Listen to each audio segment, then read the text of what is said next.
Avant de parler football, on a forcément envie de vous entendre sur malheureusement des événements extra-sportifs qui se sont passés. Vous n'êtes pas venu en conférence de presse après-match. Besoin de digérer tout ça. Après coup, comment vous avez vécu cette soirée du banc, ce qui s'est passé? Ouais, ce sont des événements, comme on l'a dit, très regrettables. Maintenant, il y a une instruction en cours et puis ben, moi je me tiens évidemment à la décision du club euh, et, euh, et je me tiens surtout au communiqué que le club a fait. Euh, évidemment, on a 4 joueurs sanctionnés et ces joueurs-là ne seront pas dans le groupe demain soir. On était dans un moment qui me semble très fort pour l'équipe. Un moment où on poussait fort, il restait plus d'une dizaine de minutes, on était plein d'espoir. Et c'est vrai que ce goût d'inachevé, de ne pas finir le match, c'était une grande déception.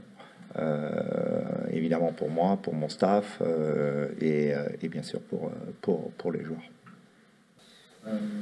Il y a aussi cette 17e place, si vous n'arrivez pas à accrocher la place de premier non-relégable, il y a une 17e place à aller chercher qui peut être une planche de salut si vous voulez dans un deuxième temps. Oui, mais déjà dans un premier temps, j'ai vraiment envie de me focaliser sur le présent complètement. Et le présent, c'est Laval, le présent, c'est 48 heures qui vont arriver bien préparés, mes joueurs, de façon à ce qu'ils soient totalement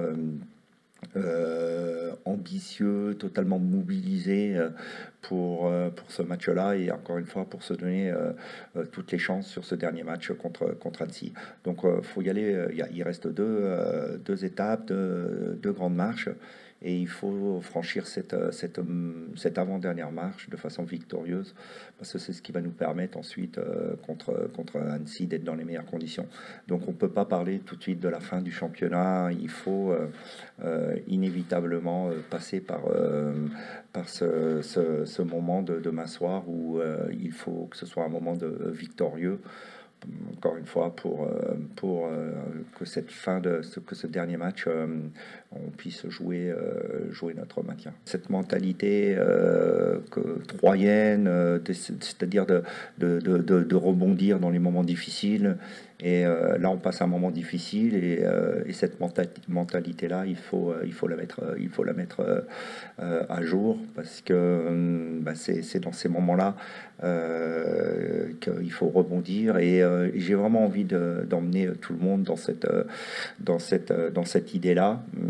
Et j'ai demandé aux joueurs beaucoup de professionnalisme parce que ça me semble déterminant dans cette approche-là pour notre match.